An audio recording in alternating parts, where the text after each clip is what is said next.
Hello student, मैं मनीष। आज मैं लेकर आया हूँ कक्षा 12वीं विषय भौतिक शास्त्र एमपी बोर्ड अर्धवार्षिक परीक्षा 2021 का सॉल्यूशन। अगर वीडियो अच्छा लगे तो लाइक करें, शेयर करें, कमेंट्स करें। अगर स्टूडेंट इस पेपर को पीडीएफ के रूप में एक्सेस करना चाहते हैं तो टेलीग्राम चैनल को ज्वाइन कीजिए, यूट्यूब चैनल को सब्सक्राइब कीजिए, बेल नोटिफिकेशन को प्रेस कीजिए ताकि आने वाली वीडियो का नोटिफिकेशन मिलता रहे।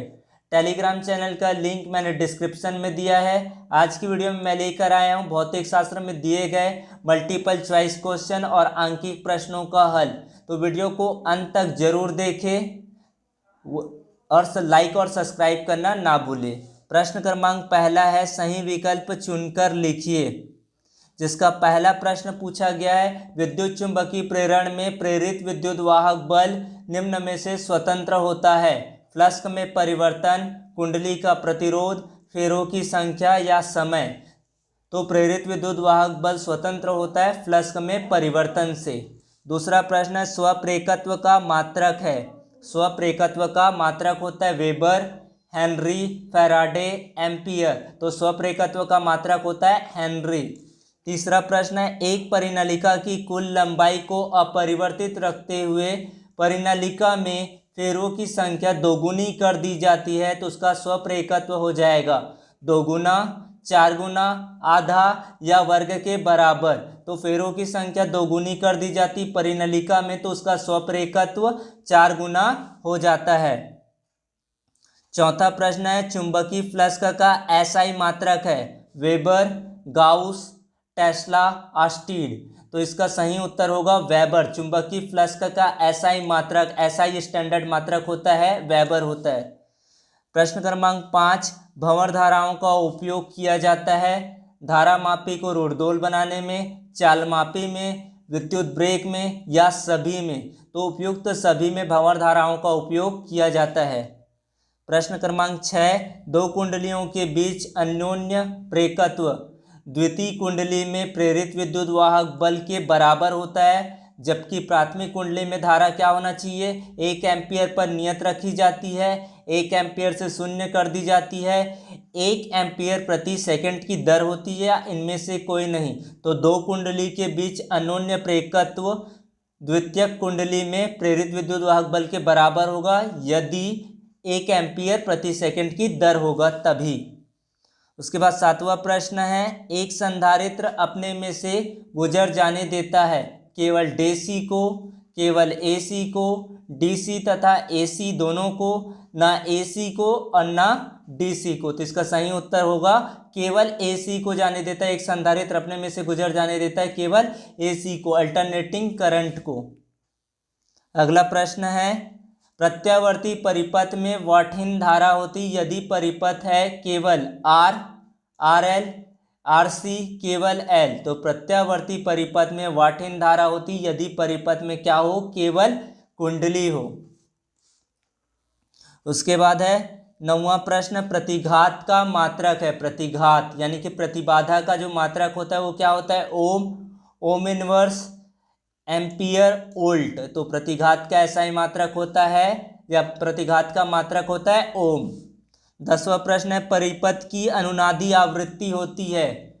अनुनादी आवृत्ति होती परिपथ की क्या होता है, 1/2 pi under root L C या फिर 1/2 pi square root L square C square L C upon 2 pi या फिर 2 pi into square root L C. तो क्या होगा, परिपथ की अनुनादी आवृत्ति होती 1/2 pi square root L C. अगला प्रश्न है, ट्रांसफार्मर क्रोड को निम्न प्रभाव कम करने के लिए पलटित किया जाता है, ताम्र हानि, फ्लक्स क्षरण, शैथिल्य हानि या भंवर धाराएं। तो ट्रांसफार्मर कोड को निम्न प्रभाव कम करने के लिए पलटित किया जाता है भंवर धाराओं का। उसके बाद अगला प्रश्न है, त्वरित आवेश उत्पन्न करता है चुंबकीय क्षेत्र, स्थिर विद्युत क्षेत्र, ए और बी दोनों या इनमें से कोई नहीं। तो त्वरित आवेश उत्पन्न करता है चुंबकीय क्षेत्र।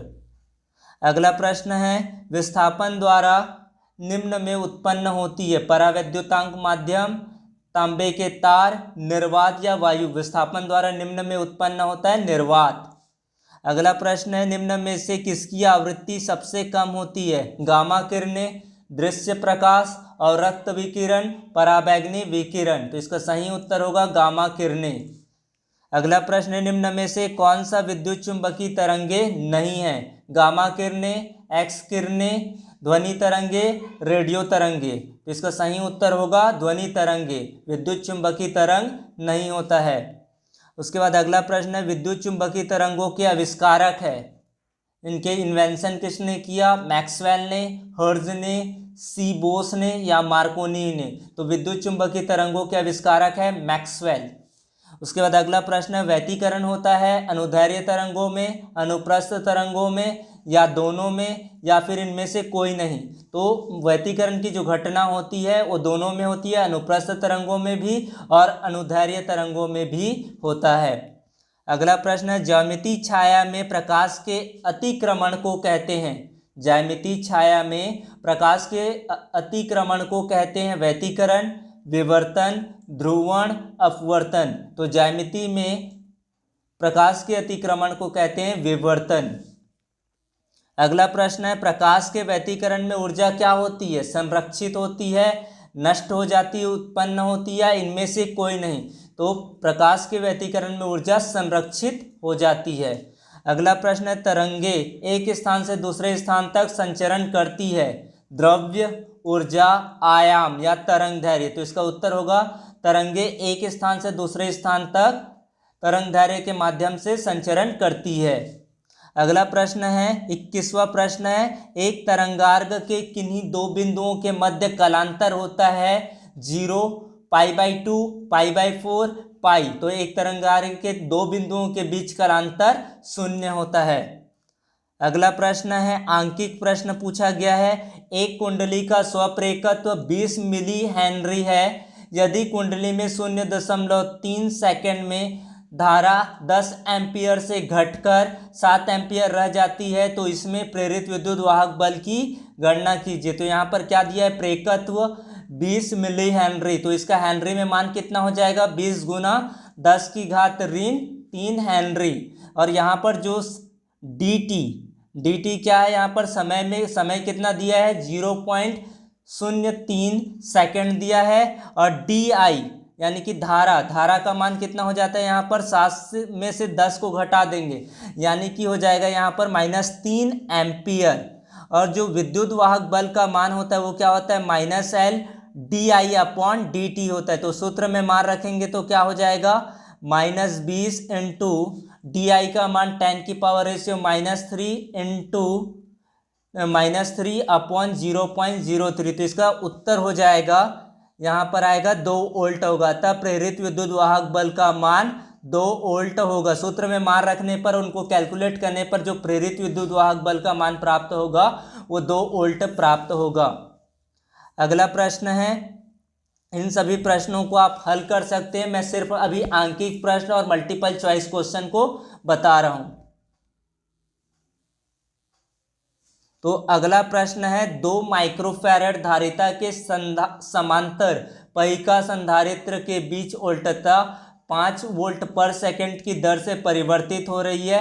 तो संधारित्र में विस्थापन धारा का मान कितना होगा?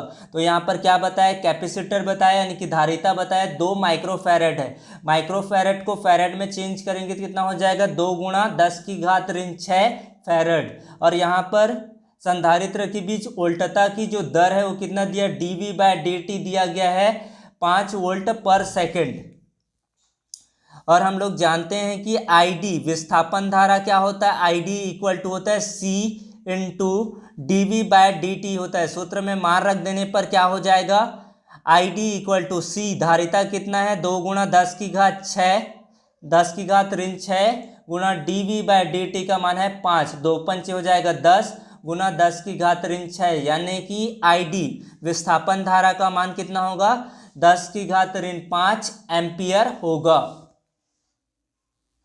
उसके बाद अगला प्रश्न है, 2 तरंगों की तीव्रताओं का अनुपात 1:9 है। यदि दोनों तरंगें क्या करती? व्यतिकरण करती है तो महत्तम एवं न्यूनतम तीव्रताओं का अनुपात ज्ञात कीजिए। यहाँ पर दिया I1, 2 तरंगों की तीव्रता का अनुपात दिया I1 अनुपात I2 बराबर कितना है? 1:9। मान लेते हैं कि पहले तरंग का आयाम A1 दूसरे तरंग का आयाम a2 है। और हम जानते हैं कि तीव्रता डायरेक्टली प्रोपोर्शनल होता है, समानुपाती होता है, आयाम के वर्ग के समानुपाती होता है। तो यहाँ से हम लोग क्या लिख सकते हैं, a1 का वर्ग अनुपात a2 का वर्ग बराबर कितना होगा, 1:9। तो यहाँ से a1 का वर्ग बराबर a1 का वर्ग अनुपात a2 का वर्ग बराबर हो जाएगा 1 का वर्ग अनुपात 3 का वर्ग। तो a1 अनुपात a2 का मान हो जाएगा 1:3। महत्तम तीव्रता बटे न्यूनतम तीव्रता यानी कि I maximum upon I minimum बराबर कितना हो जाएगा, a1 धन a2 का वर्ग अपॉन a1 माइनस a2 का वर्ग। तो I maximum upon I minimum 1+3 का होल स्क्वायर अपॉन 1 - 3 का होल स्क्वायर इक्वल टू 4 का स्क्वायर अपॉन -2 का होल स्क्वायर। तो आई मैक्सिमम महत्तम तीव्रता और न्यूनतम तीव्रता का जो अनुपात होगा वो कितना होगा, 4:1 होगा। एक बार और समझ लेते हैं इस प्रश्न को। जो तीव्रता होता है आयाम के वर्ग के अनुक्रमानुपाती होता है। तो यहाँ से a1 और a2 का जो अनुपात आया वो कितना है, 1:3 होता है। और महत्तम तीव्रता और न्यूनतम तीव्रता का जो अनुपात होता है उसका सूत्र क्या होता है, a1 धन a2 का whole square upon a1 minus a2 का होल स्क्वायर। उसके बाद अगला प्रश्न है, यंग के द्विस्लिट प्रयोग में स्लिट पर्दे से 1.5 मीटर की दूरी पर स्थित है। तरंगदैर्घ्य 6000 एंगस्ट्रॉम के प्रकार के लिए फ्रिंज 1.0 मिलीमीटर है। स्लिटों के बीच की दूरी ज्ञात कीजिए। यहाँ पर स्लिट से पर्दे की दूरी दिया गया 1.5 मीटर, तरंगदैर्घ्य दिया गया 6000 एंगस्ट्रॉम और फ्रिंज की जो दूरी दिया गया है स्लिटों से वो कितना है, दूरी को ज्ञात करना है। तो यहाँ पर डी कितना दिया है, 1.5 मीटर। जो कैपिटल डी दिया गया है वो कितना है, 1.5 मीटर। यानी कि स्लिट पर्दे से दूरी, यंग के द्विस्लिट में स्लिट से पर्दे की दूरी है। तो और लैम्डा कितना दिया, 6000 एंगस्ट्रॉम। तो एंगस्ट्रॉम का मीटर में मान कितना होता है, 10⁻⁷ मीटर। और बीटा कितना दिया है, यहाँ पर जो चौड़ाई दिया है वो कितना है, 1.0 मिलीमीटर। तो मिलीमीटर का मीटर में बदलेंगे तो कितना हो जाएगा, 1×10⁻³ मीटर। और यहाँ पर निकालना है अपने को स्लिटों के बीच की दूरी को ज्ञात करना है। तो स्लिटों के बीच की दूरी यानी कि स्मॉल डी इक्वल टू हमको फाइंड आउट करना है। और हम जानते हैं कि फ्रिंज की चौड़ाई क्या होता है, lambda capital D upon small D. तो यहाँ से स्मॉल डी हो जाएगा लैम्डा डी अपॉन बीटा।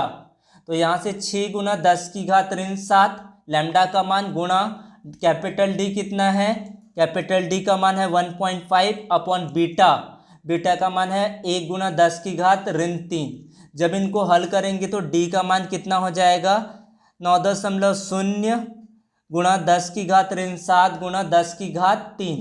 इनको पूरे को हल करने पर जो मान प्राप्त हुआ डी का मान होगा 0.9 मिलीमीटर होगा। अगला प्रश्न है, किसी परिपथ में 0.1 सेकंड में धारा 5 एम्पियर से 0.0 एम्पियर तक गिरती है। यदि औसत प्रेरित विद्युत वाहक बल 200 वोल्ट है तो परिपथ में स्वप्रेरकत्व का आकलन कीजिए, मान ज्ञात कीजिए। यहाँ पर दिया गया है E बराबर, यानी कि प्रेरित विद्युत वाहक बल दिया गया है 200 वोल्ट और I1 धारा में परिवर्तन कितना हो रहा है, I1 का मान 5 एम्पियर है, I2 का मान है 0.0 एम्पियर। चूंकि हम जानते हैं कि DI यानी कि धारा में परिवर्तन हो जाएगा I2 माइनस I1, तो 0.0 माइनस 5 एम्पियर यानी कि -5 एम्पियर होगा। उसके बाद dt, यहाँ पर जो समय दिया गया है वो कितना है, 0.1 सेकेंड। और प्रेरित विद्युत वाहक बल क्या होता है, E = -L di/dt होता है। तो E का मान, प्रेरित विद्युत वाहक बल का मान प्रश्न में दिया गया है 200 वोल्ट बराबर -L di का मान है -5 एम्पियर अपॉन जो समय अंतराल है 0.1 सेकेंड। तो दिस इज इक्वल टू क्या हो जाएगा, 200 बराबर L, 0.1 को अंश में ले जाने पर हो जाएगा ये 50 और L का मान हो जाएगा 200/50 यानी कि 4 हेनरी। जो प्रेरकत्व का SI यूनिट होता है वो क्या होता है, हेनरी होता है। अगला प्रश्न है, लंबाई 2 मीटर तथा व्यास 4 सेंटीमीटर वाली एक परिनलिका में 2000 फेरे है। इसके मध्य में 1000 फेरों वाली द्वितीयक परिनलिका लिपटी हुई है। दोनों परिनलिकाओं के मध्य अन्योन्य प्रेरकत्व ज्ञात कीजिए। जो यहाँ पर स्मॉल एम एल दिया गया है वो है 2 मीटर दिया गया, लंबाई है 2 मीटर, व्यास दिया 4 सेंटीमीटर। जो त्रिज्या हो जाएगा वो कितना हो जाएगा 2 सेंटीमीटर, यानी कि सेंटीमीटर में मीटर को कन्वर्ट करेंगे तो हो जाएगा 2 गुना 10⁻2 मीटर, यानी कि आर का मान होगा 0.02 मीटर होगा। और N1 है जो फेरों की संख्या दिया गया है। फेरों की संख्या क्या दिया गया है, एक परिनलिका में 2000 फेरे और द्वितीयक परिनलिका में 1000 फेरे हैं। तो यहाँ पर हो जाएगा N1 का मान 2000 फेरे और N2 का मान होगा 1000 फेरे।